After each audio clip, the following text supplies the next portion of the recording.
In question 1, we are asked, how does a free market eliminate a shortage? Well, in the event of a shortage, the quantity demanded is going to be much greater than the quantity supplied.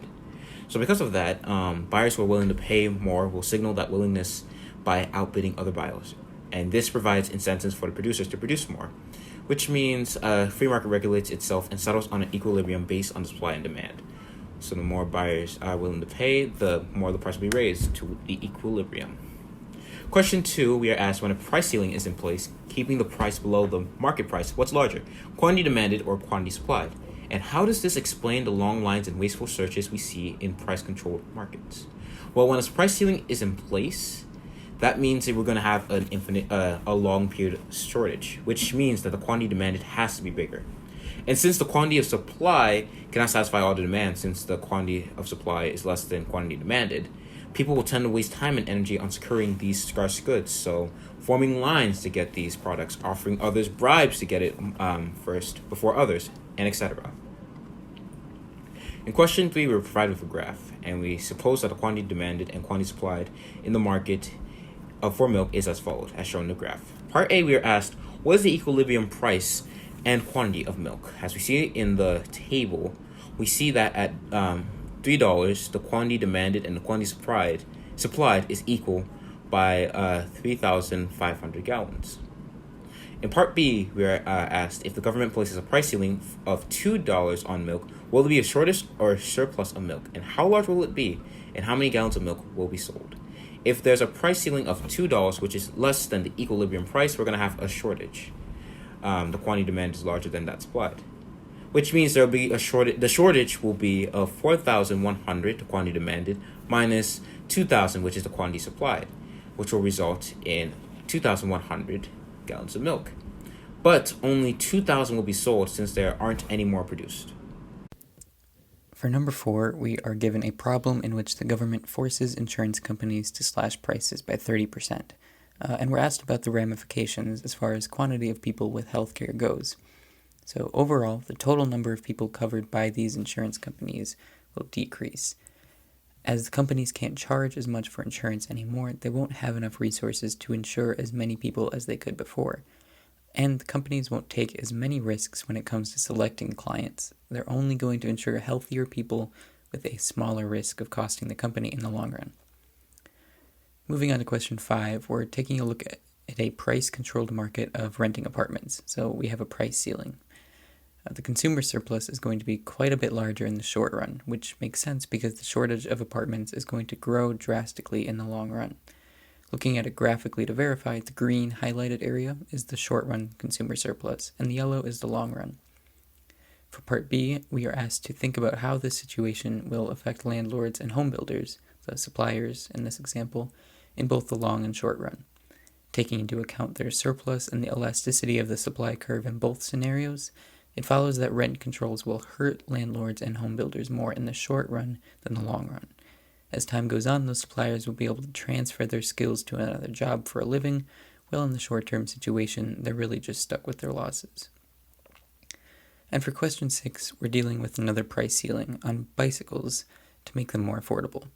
For Part A, we're asked to calculate the total value of wasted time in the price-controlled market, which ends up being the area of $50 times 100 bikes, which is $5,000. For Part B, we're finding the sum of the consumer and producer losses, also known as the deadweight loss in this scenario.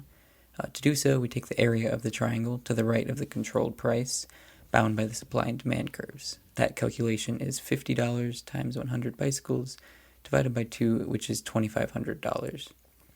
And the reason we don't need the market price here to do these calculations is because both the value of wasted time and the sum of consumer and producer loss are using the price of the controlled market rather than the original market price, and the price producers would be charging at that demand. The deadweight loss, the sum of the producer and consumer losses, does use the quantity at market price to evaluate height, but it isn't necessary to have it in order to find the area here, because to find the area of a triangle we just need the base and the height, and we can find the height using the quantities given. In question 7, we are asked to examine the effects of a black market on an otherwise free market and how a price ceiling creates a black market. So let's say that a market with an equilibrium price of $100 per pill moves down to a maximum legal price of $50 per pill. If this were the case, you would find a buyer and seller willing to illegally exchange the pill for money at any price between $50 and $160, because any price within this limit increases producer and/or consumer surplus beyond its legal amount. So if pills were selling for under $50, they could just be exchanged legally anyway. In question 8, we are told about a ban on banks for out-of-network fees. So let's say the out-of-network fee was $2, but the government institutes a law that gives a maximum of $0, aka a ban. This results in a shortage as indicated on the graph, and let's see about producer and consumer surplus. So if you follow the demand and supply curves, you can see that they intersect the price ceiling at a quantity of 0. So 0 units are exchanged after the ban. Well, you're multiplying by a dimension of 0 as the height of producer and consumer surplus, quote, triangles. So that means they'll both be 0, and the total surplus will be 0 with the ban instituted. Alright, question 9. We're given a market with either an $80 price floor or a $30 price ceiling, but for these purposes, they're equivalent. So the area B is the value lost from deals that don't get made, because that's how far the quantity is taken away from equilibrium by this price floor or ceiling. So those are exchanges, that's the deadweight loss. And A is value lost from deals that do get made. It could be in the form of wasted time, because consumers waste their time waiting for something. Nobody gets that. Consumers randomly allocate the product, so random consumers who may have a lower maximum willingness to pay than others end up getting it, and no one gets that deadweight loss. So going to question number 10, we see that in New York City, some apartments are under strict rent control while others are not, and that creates a black market situation. We see that Harry is lucky enough to get a rent-controlled apartment for only $300 per month, while the market price for such apartment is at $3,000 per month. He himself is actually willing to pay $2,000 per month. Here we calculate Harry's total consumer surplus by subtracting the rent he's currently paying, which is $300, from the price that he is willing to pay, which is $2,000, and that gives us a total of $1,700 in consumer surplus for Harry. So he's actually enjoyed quite a lot of consumer surplus. And next we see if he legally subleases his apartment to Sally on the black market for $2,500 per month and instead rents a $2,000 apartment, is he better off or worse off?